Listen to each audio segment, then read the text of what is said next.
Thank you, everyone, for joining us on the Gold Silver Bitcoin Show, brought to you by the GoldSilverBitcoin.com store. We are more than honored to be sitting down today with legendary Jim Rogers. Thank you for joining us today, Jim. Justin, I'm delighted to be here. Sounds like fun. Great. So can you speak about growing up in Alabama?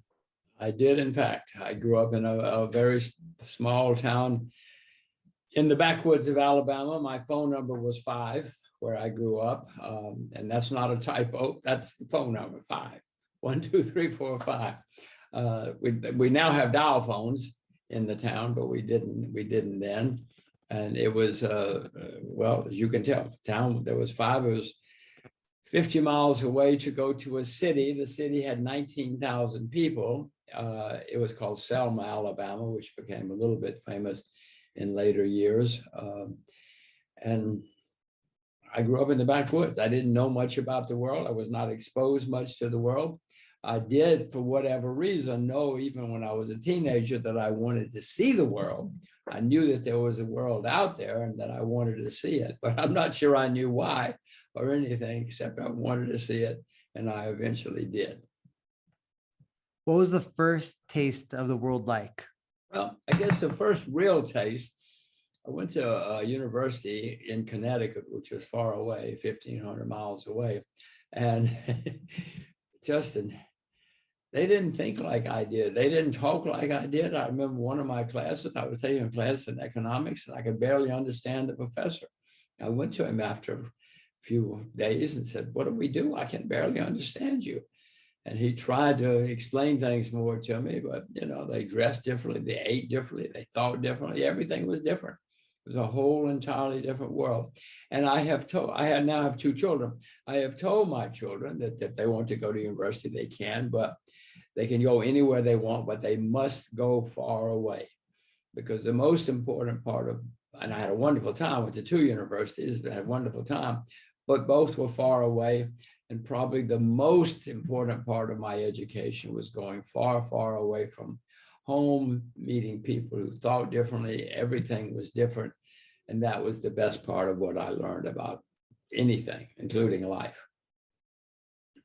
I'll let you have a sip of your coffee while I ask this next question. And I'll set it up by talking about it is a much different world indeed than when you were growing up.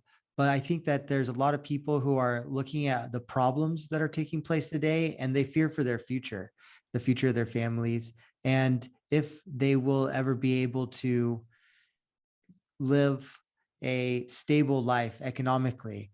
So I'm curious, if you were a young man today, or perhaps what you're telling your daughters, how would you go about preserving, or rather securing, wealth? Well, I might just stop for 1 second. You said it's a different world, a very different world. And the reason I'm stopping is because I went to a place called Yale University, which was in New Haven, Connecticut, which is far away from where I grew up. But I went there in September of 1960, and I recently looked at my class. There were 1,000 boys. We were all boys at that time. So 1,000, 17, 18-year-old boys showed up in New Haven, Connecticut. And I looked it up, and there were 3 Asians. Out of 1,000 people, 1,000 boys in America in September of 1960, there were only 3 Asians in the class, two Chinese descent and 1 Japanese descent. There were 5 from Alabama, just to show you, how much the world has changed. Now, of course, all America is full of Asians, and American universities are full of Asians, and I'm sure Yale is full of Asians, or has many, many. I know they have more than 3, but it's just a staggering testimony of what has happened, how the world has changed. The idea that there would only be 3 Asians in a class at Yale in 2021 is absurd. It's ludicrous. People would probably say, "You must be mistaken. There were only 3 Asians in your whole class of 1,000 people." But that just shows you how much the world has changed. Nobody from China. They were Chinese, but they were American Chinese. 1 Japanese. Now Japan is the 3rd richest country in the world. China is the 2nd richest country in the world, and is the largest country in the world, and is having a gigantic effect all over the world. Korea, I'm going to Korea tomorrow. I mean, Korea is a gigantic change from what has happened back in then, and all of Asia. So to your question, one of the things, I have two children, and when they were born, I made sure that they learned to speak Chinese, because in their lifetime, Chinese is going to be an extremely important, it already is an extremely important language, but certainly in their lifetime, Chinese and English will be the two most important languages in the world. And for all I know, Chinese will be the most important language. So if you're a young person now, you must learn a foreign language. You must learn about Asia. I would suggest you learn an Asian foreign language, Korean or Chinese is what I would recommend. And you must know about the rest of the world, because Justin, I just told you, the world has changed unbelievably in my lifetime. If I had been smart in 1960, I wouldn't have gone to Yale. I would have gone to China and learned Chinese, or I would have gone to Japan and learned Japanese, because those were places that were growing even faster than the United States was, and more dramatically at that time. And the world is going to change. One of the things, in fact, in a couple of my books, I write about, no matter what you think is true today, Justin, will not be true in 15 years. And that has always been the case. So we all must realize that change is there. It's always going to happen. Pick any year, 1900. Everything that people thought in 1900 was wrong 15 years later. Everything that people thought in 1915 was totally wrong 15 years later. Pick any year. I mean, it's a simple exercise. And you must understand what's going on in the world. And you must understand that it is going to change. And what you need to do is figure out how it's going to change. And then you will be very, very successful. And if you're successful, you will probably be very happy. So figure out what's going to happen. You said, what does a young person do? Learn a language and figure out what's going to change. So as I wrote about the Vietnam War when I studied history in college, I learned that a lot of the young men, or rather at least the historians, would describe the experience of the young men as being somewhat of a rite of passage. And also for instance, their fathers, and in many cases, grandfathers had fought in wars too. So I'm curious, what did you learn when you served in Vietnam? I did not serve in Vietnam. I did serve during the Vietnamese War. For whatever reason, the luck of the draw, I guess, I did not get sent to Vietnam. Well, one of the things that I knew before and learned, certainly, was that the Vietnamese War was absurd. We should not have been in it. We now know that the whole thing was a sham, that Washington tricked us and got us into a war because the Pentagon wanted to, quote, stop, what was it called? The domino effect, the snowball effect. That if South Vietnam fell, we would all be communists any day. Unfortunately, most wars are, not most, I think nearly all wars are absurd. If one looks back at history, the First World War, for instance, in October, countries all over the world were saying this is all going to be finished. October of 1914. This war is all going to be over by Christmas. We'll win the war and everything will be fine. 6 months later, they were all sitting and looking at each other saying, how did we get into this war? It's absurd, because everybody realized by then this was all a horrible mistake. It should never have happened. It happened because of an 85-year-old emperor got very angry and did some foolish things. And the next thing you knew, the whole world was at war, but there was no way out. And unfortunately, that's usually the case with wars. Vietnam, of course, there was no way out. Once we got tricked by Washington into the war. But Justin, look at all of, I'm American like you, look at all of our wars recently. Iraq, Afghanistan. We keep losing wars now, that was not the case before in American history. But now we keep losing wars. And part of the reason we keep losing wars is we keep getting into these absurd wars. Why were we in Vietnam? Why were we in Afghanistan? Why were we in Iraq? You know, most of the stuff that the Pentagon or Washington or whoever told us, they were wrong. They either made it up, or either intentionally lied, or just made terrible mistakes. But the problem is thousands, millions of people got killed. And one of the points I make in one of my books is nobody wins wars. Even the people who think they win wars lose, because staggering amounts of money, capital are gone. Thousands of lives are gone, lives are disrupted. So I would be against nearly any war that you want to propose to me, Justin. And I would urge all young people too, that when they come along and say, hey guys, we got a great new war coming. It's going to be over by Christmas. Don't worry, we'll win the war by Christmas. If I were you, try to figure out a way to get out of town. The anti-war movement has been very silent in the United States for whatever reasons that may be, which I think wasn't true necessarily of the Iraq war, although perhaps largely it was. There are some like noteworthy points in our history where the American people have stood up and said no to war. Vietnam War was one of those instances. And from my understanding, actually, there was a lot of dissent from within the ranks, and that perhaps the dissent had actually spread from within the ranks to the general population. That's at least one version of history from my readings back then. So I'm curious, Jim, what are some of your favorite books that you've read throughout the years? Well, I will tell you that you should read. I love history because I know that we should all know as much history as possible. You know, Justin, the main lesson of history is few people learn the lessons of history. We recently had a president in the United States who either did not know history or thought that history didn't count, or thought that he was smarter than history. Well, I know I am not smarter than history. I know history is smarter than me, and history is smarter than most of us. So I urge everybody to learn or read as much history as you can. In fact, I'm fascinated by it. But part of the problem, Justin, is you ask books. I want to say to you, I could say read this history book, but don't, please don't, because every version of history is different.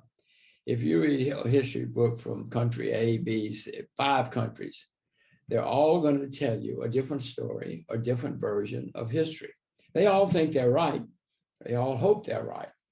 But unfortunately, 5 different versions of history cannot be right. What you have to do is read as much as you can, and then you have to figure out what really happened and what you should do about it. You can read about the Great Depression, for instance, because we're all talking about gold and silver and money and things like that. If you want to know about money and investing and economics, you cannot just read one version, because I assure you, if you read the Russian version of the Second World War and the American version of the Second World War, entirely different stories. You know, in Japan, for instance, they do not even teach about Pearl Harbor. You can be a Japanese kid, go to Japanese schools, and you'll never learn a word about Pearl Harbor. I say to Japanese friends, well, you know about the Second World War? Yeah, we know we know the Second World War existed, and you know you were at war with America. Yes, we know. We know there was a big war, and we know we were in it, and we know that we were fighting the Americans. And I say to them, how'd you get in the war? He said, we don't know. All we know is we were in the war. They never teach them about Pearl Harbor for whatever reasons.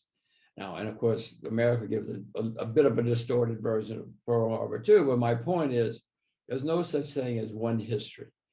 You have to read them all as much as you can. And likewise, if you're going to be an investor, since we are talking about investing, you've got to get as many viewpoints as you can, because no matter how much people think they are right, and everybody who invests thinks that they're right, but we can't all be right. So you have to get as many different viewpoints as you can. You have to touch all the bases. When I was more active, I used to read newspapers from 5 countries every day. That was hard to do in the 70s. I mean, now it's easy to do. You just go on the internet. But the reason I did it was so that I could figure out what was really going on in the world and then make investment decisions. So don't read one history book and don't read one newspaper and don't read one source of information. It's not that simple. And even if you get the right answer, Justin, it's all going to be different in 15 years. So you got to figure that out. How is it going to be different? I think that in many ways, my generation lived through, I guess, the nascent period of the internet, which I think is going to be distinct from later versions of the internet. Like perhaps you can apply what you've said, that what you think the internet will be in 15 years might not be what it's like whatsoever. And I wonder if, for various reasons, there's been, if the wider availability of information has led to like a raising of man's general historical consciousness that you've perhaps observed. I mean, does man know more about history than they did before the internet? Probably less, because now on the internet, you can go on the internet and say, give me the history of X, and there it is. But it's probably wrong. At least before, you knew, I don't know much about X. I don't know about the history of X. But now you think you do, because all you have to do is go online and say X, history of X, and you get something. There are probably 10 or 15 versions of the history of X on the internet, but most of us don't bother to go once we get the version. Once we go to Google or somebody, we think we know, Wikipedia, we think we know the answer. Unfortunately, as I've said before, there are different versions of history, and we have to figure out what really happened. So I was recently, I think a lot about like business and how to run various businesses. And I've recently it's dawned on me that the notion of the personal brand, which is really, I think, accelerated post-COVID, and it's certainly made possible by social media, is an interesting expression of like the individual. And personal brand, while it's generally seen as like a money-making initiative, et cetera, I think that the wise people are finding that, just being themselves and talking about what they're passionate allows them to build a personal brand, which then leads to business ultimately. However, what I realized was that, I know you value independence and free thinking, that the personal brand is actually an interesting expression of, or a new expression of, the individual. And I think that that those certain voices on YouTube and other places who are teaching people how to build a personal brand, and only certain people who are doing this, are actually really kind of pushing the individual forward. They're highlighting the individual and saying that you should stand up and think your thoughts and express yourself, share your art. Many of them argue that people often don't share their art on social media, for instance, or their knowledge, because they're scared. So I'm curious, I know you value independence. Can you speak kind of about, I guess, do you have any thoughts on personal brand and individuality generally? Well, to thine own self be true. I'm not the first person to say that, that if you really want to be successful and happy, figure out your own passions and then pursue those passions. And Justin, if other people laugh at you, then you really should pursue your passions, because you're probably going to be right. And if you're going to be right, you're going to be happy pursuing your passions. And Justin, those are the people who are most successful in life, the people who do what they love. They never go to work. They just wake up every day and start having fun. And those are the people who are usually the most successful. And even if they're not successful, they don't care because they're happy. If you're happy, you're happy. You don't have to sit around being unhappy and worrying about that I'm not successful. I'm not as successful as Sam or Sally or somebody else. So I try to urge everyone. I speak at universities occasionally, and they always say, what should we study? And I say, Don't listen to me. Don't listen to your family. Don't listen to your friends or your parents or your professors. Just figure out what you love and then study it and pursue it. And they say, no, no, we want to be rich. We want to be like you. I say, okay, you want to be rich and you want to be successful. Figure out what you love. If you want to be a gardener, if you love gardening, please become a gardener. Now, your parents are going to say, wait a minute, we didn't raise you to be a gardener. And your professors are going to say, what?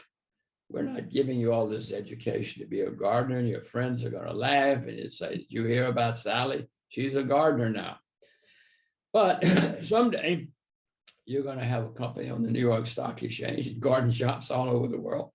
And your professors are going to call you up and say, oh, we hear you're a very, very successful gardener. You want to build a building at your old school. Your parents are going to say, you remember we used to give you seeds when you were a child because we knew you would be a good gardener. And your friends are going to call you up and all say they need a job and can you help them, blah, blah, blah. And nobody's going to laugh at you anymore because those are the successful people. And as I say, Justin, even if they're not successful, they don't care. They're very happy. So figure out your passion and pursue it no matter what. I find that both professionally and in general, that when I do pursue what makes me happy, what some people might call a calling, that things tend to line up a little bit better for me. Things go a little bit smoother. You wake up and have fun, as you said, but I just feel like the stars align more often when I'm doing what really drives me from a deep source, personally. I hope you will continue and I hope you will pursue that. A situation is many people never find their passion, either because they're doing what other people told them. You know, for instance, I was going to go to medical school because that's what I was told. And then I was going to go to law school because that's what I was told. Thank goodness I stumbled onto my passion and I didn't go to law school and I didn't go to medical school or any of that. But many people never find it. And I said, because the kids are always asking me, and I said, well, if you go to the doctor's office, for instance, and there are 500 magazines in there, which ones do you read? If you go online, which websites do you go to? Do you go to sports or fashion or cars? Figure out your own life, and you might be able to figure out your own passion. But as you say, that's when the stars start lining up. If you go online all the time and you always go to fashion, it probably means you like fashion and are interested in it and know a lot about it and will probably be successful because, as Justin says, that's when the stars line up. Jim, I guess your passion is it investing or is it a variation thereof? Well, I didn't know anything about Wall Street when I went there. I got a summer job and I took the summer job because I liked the guy and he liked me. All I knew was that Wall Street was in New York and something bad had happened in 1929. I didn't know there was a difference in stocks and bonds. I just assumed stocks and bonds were the same thing. So I went down there but almost immediately fell in love because I realized this was a place where they would pay me to know about the world. And even from the backwoods of Alabama, I told you before, I knew there was a world out there and I knew I wanted to find it. So I realized that this was my passion, the world and what was happening in the world. And whatever's happening, if there's a revolution in Chile, it's going to affect Wall Street. Copper is going to affect a lot of things, electricity, cars, many things. So I realized, oh my gosh, here's a place where all they want me to do is know about the world. And if I get it right, they'll pay me and they'll pay me a lot. So that was what was the exciting part, because no matter what happens in the world, it has an effect in the world of money, whether we like it or not. You know, even the people who are priests and philosophers have to be affected by what's going on in the world, and they get affected by what's happening in money. Everybody does, whether we like it or not, whether you're a hippie or, you know, bloodthirsty or money grubbing capitalist, you're all affected by the price of what's happening in the world. as I've read about investing and trading in other arenas, mostly from people who are trading cryptocurrencies and Bitcoin, because that's kind of the realm that I am existing in most days.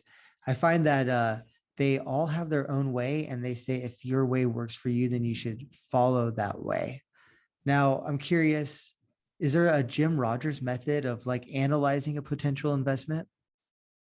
Well, that's very good insight that you have, or they have, because there are many ways to invest, many ways to be successful at anything, whether you're a writer or a musician, a baseball player, many ways to be successful. When I went to Wall Street, I just assumed since everybody was educated and experienced and older, they knew what they were doing. Didn't take me long to find out they didn't know what they were doing either. They didn't know much more than I did. So I stopped trying to copy other people and figure out my own way. But I once worked for a guy who's much older, and he was a phenomenal trader. If he owned a stock for a week, it was a long time, maybe an hour, maybe a day. But he was an unbelievable trader. And in fact, he died at 106, still on Wall Street, still trading. He loved it so much and he was so good at it. Now, I'm a horrible trader. I am probably the world's worst trader, short-term trader. When I say trader, I mean people who jump in and out, jump in and out. But I have known people who are phenomenal at it, spectacular at it, and I'm horrible at it. So I learned my way, which was to find something that's cheap. And if it's cheap, it's probably cheap because it's ignored. But if you can find something that's cheap where major changes are taking place, you're probably going to be very, very successful if you do your homework and do your research and get it right. But if you can find a major change, it's probably going to go on for a long time. And you don't have to jump in and out. You can own a stock for 10 years, the rest of your life, whatever. So my way, and also being a trader is hard work. You got to be constantly paying attention, jumping in and out, etc. And I guess I'm lazy. I like to find the things that I can own forever. And that's my way to find something that's cheap and then where there's change taking place. I guess cheap and change, if there's a Jim Rogers way. That would be something of a description. So I recently attended, I've actually heard from many people that gold and silver to varying degrees are being replaced by Bitcoin. So in the case of silver, for instance, many people are arguing that it's much more serious, that Bitcoin has even, I've heard, demonetized silver, making it strictly an industrial investment today. What do you make of that thesis? Well, anything like that can happen. Once upon a time, people used seashells as money. People have used cattle as money. I mean, the world is always changing, as I've said before. Another argument, however, of course, is that silver has been money for thousands of years. I mean, Jesus was sold for 30 pieces of silver. He wasn't sold for a dozen eggs. He wasn't sold for other cattle or seashells or anything else. So silver has been money or valuable for hundreds, thousands of years, as has gold. So I would suspect it's probably going to be difficult to get rid of silver and gold. Silver does have, here's a little silver right here. Silver does have uses outside of money. Looks like we're all going to have electric cars. If we do, there's a lot of silver in those cars. Solar power uses a lot of silver. So silver may not become money like when Christ was around, but it certainly is going to be valuable and useful because it does have practical uses. The same for gold. So demonetization, of course, is possible, as it was for seashells and other things. Unlikely, if you ask me, given the 1,000 years of human history, but why not?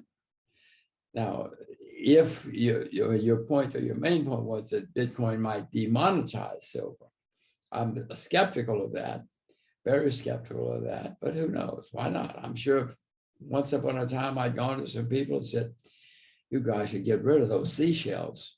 They would have run me out of town if they didn't put me in jail, because everybody knew that seashells were valuable and money. If some crazy guy come in saying seashells are not money, be careful. Everyone was laughing at that guy too. So Bitcoin has been a very hot topic alongside inflation. In fact, I went to a Bitcoin 2021 and it was very interesting. It was 12,000 people there, a lot of excitement. Ron Paul spoke first, opening up the conference after the mayor, who spoke and said, I made this possible. You're welcome. And then, inflation was spoken about a lot. Debt was spoken about a lot. It was a very interesting experience, and it led me to many conclusions about Bitcoin. I think maybe one of the most insightful might be that there's a lot of overlap between today's American conservative movement and Bitcoin. And I don't think that the American conservative movement has fully picked up on that overlap, and it might be bullish for Bitcoin theoretically. But I want to talk more about your critique of Bitcoin, which I think is that it could your main critique, which is that it could be outlawed if it is, quote, successful. Is that an approximation? Well, what I have said was, and yes, I have been to conferences like this and been on programs, etc. And most of the people say what you sort of said before was that someday silver is going to be demonetized, gold will be demonetized, and will be replaced by Bitcoin. Maybe. What I have said about Bitcoin and cryptocurrency, and by the way, all money is going to be on the computer. It already is in China. In China, you cannot take a taxi with money. You cannot buy an ice cream with money. They're way ahead of most of the world. I mean, and now everybody is working on it, of course, including Washington. Everybody's trying to put the money on the computer because they love it. Oh my God, first of all, it's a lot cheaper and more efficient for them. But more important than that, Justin, is they will then know everything you do. They will call you up one day and say, Justin, you've been drinking too much coffee this month. Stop. They'll know everything about you. And my goodness, that's what they love. They love the power and the control that computer money will give them. So it's all going to be there. Now, in my view, once the US, I'll use the US since we're Americans, once the US says, okay, this is money now, this is what's money. But if you want to use that money over there, you can use that money. It's not the way Washington works. That's not the way politicians work. That's not the way politicians anytime in history, anytime in the world have worked. They like control, they like power, they like regulation, they like everything. I would love if that would fall. I mean, if we could figure out a way to get around them and not have to let them know everything we're doing and not have the total control that they do.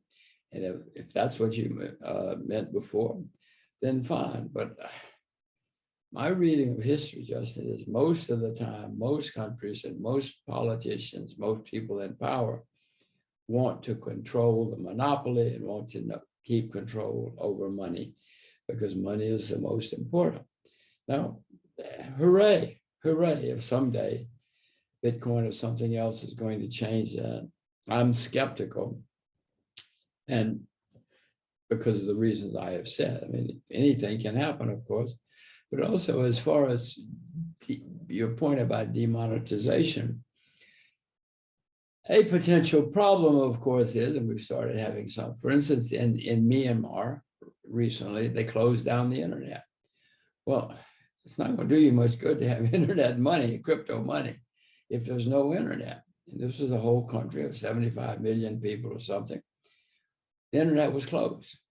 If they had all been relying on cryptocurrencies, they wouldn't be able to eat. They wouldn't be able to do anything.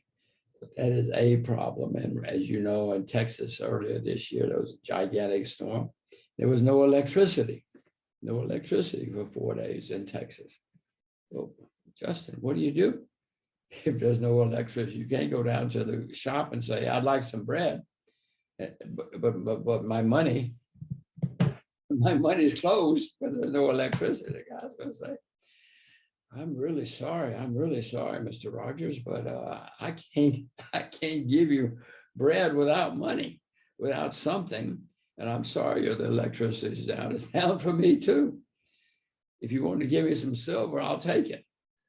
But I'm not going to sell you bread unless I have something that's money. I mean, those are other potential problems down the road. But that's my only point. I know there are many smart people are buying and selling cryptocurrencies every day and making a lot of money. Hooray. As long as they're trading vehicles, I don't see any politicians getting too upset, although they will, because they get upset about everything they don't control. No, I certainly don't see them outlawing crypto as trading vehicles. If they become a threat to their power and their control and their money, then I would suspect they will do something. The reasoning I think here breaks down when people start pitting Bitcoin and precious metals against each other. I don't think that's all too rational. So in closing, I want to ask you, Jim, what's your hope for the future of humanity, and how does investing or talking about investing throughout the course of your life play a role in that? Well, future of humanity is I hope we survive. There are signs on the horizon that we might not. We haven't been here forever. We might not be here forever. And many places in the many planets don't have human beings. And if they did, they didn't survive. So I hope somehow we can survive.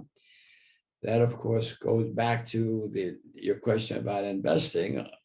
As long as people are prospering, they're usually happy, and they usually don't want to go to war and kill each other.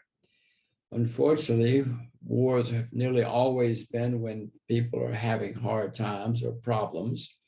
It's when things go wrong in a country, politicians always blame the foreigners. It's very easy to blame the foreigners, different skin, different food, different hair, different language, different religion. Oh, it's very, very easy to say, listen, all of us are good people. It's those horrible foreigners that's the problem. And that's another thing you learn from history, that they always blame the foreigners. Those are almost the first to go. Somebody once said, I think it was an ancient Greek, but it was also copied by an American politician once, who said that the first casualty of war is truth, because politicians always start telling lies and stir up the war. So and that's because people are not prosperous and not making money. If people are prosperous, back to investing, if people can find good things to invest in, which will make them successful and prosperous, and the society prosperous, it's unlikely we will have wars, or not many wars, and then we might survive.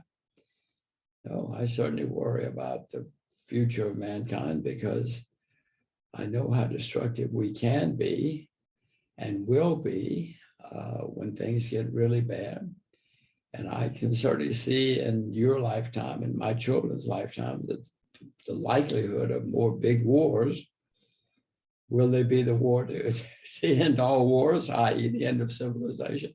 I hope not, but it could be. So my hope for mankind is that we learn the ways to be successful and prosperous, and therefore can avoid wars.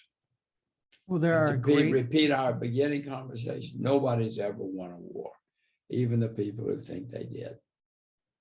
There's a lot of us out here looking to carry the torch of humanity forward, no matter what comes. So we've had the honor of sitting down today with legendary Jim Rogers. Thank you so much, Jim, for joining us today. Well, Justin, that's fine. I'm just a simple person. I'm not legendary. I'm just trying to make a living like everybody else. So anyway, I had fun. Good luck. Let's do it again sometime. And thank you, everyone, for listening. Have a great day. Thank you.